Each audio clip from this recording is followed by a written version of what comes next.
ng simpatya ang mga netizen kay Coach Mone kung paano ito naging mabuting coach at paano nito inalagaan si Carlos Yulo.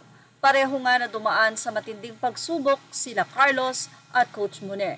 Pero makikita mo ang kanyang pagmamahal dito kay Carlos. Si Coach Mone ang talagang naghubog kay Carlos at naniniwala na ito ay makakapasok sa Olympic at makakasungkit ng medal.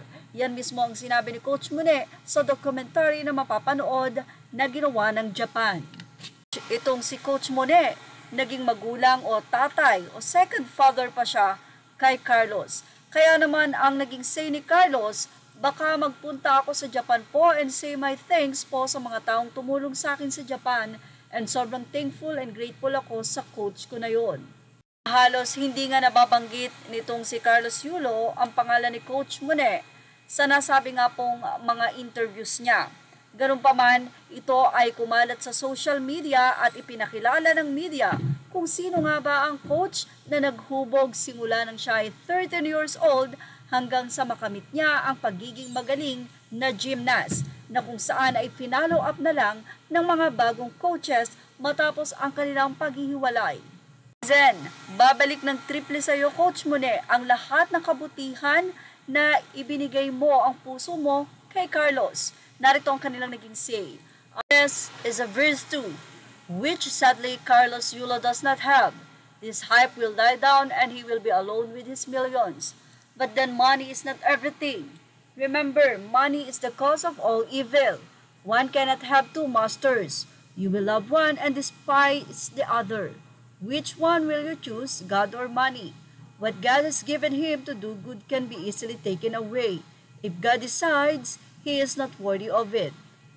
Say pa ng ilang netizen, you have been a very good coach for Carlos but he didn't acknowledge your help.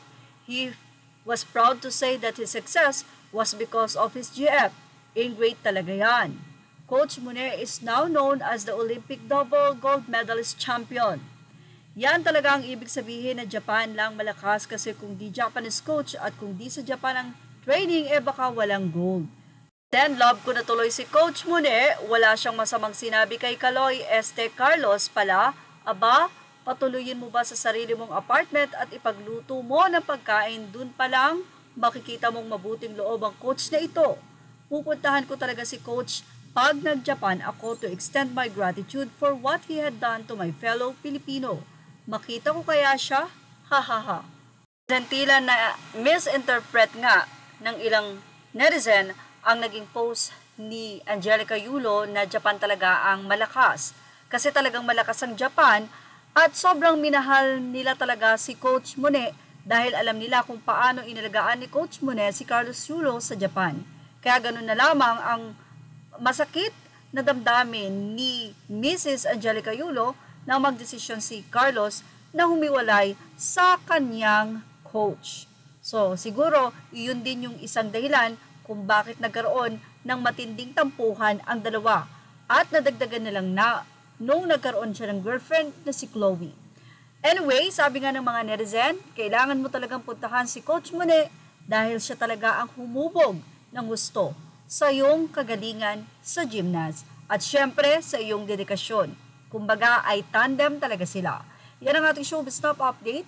Images are all credit to the rightful owners. Thank you for watching Showbiz Now.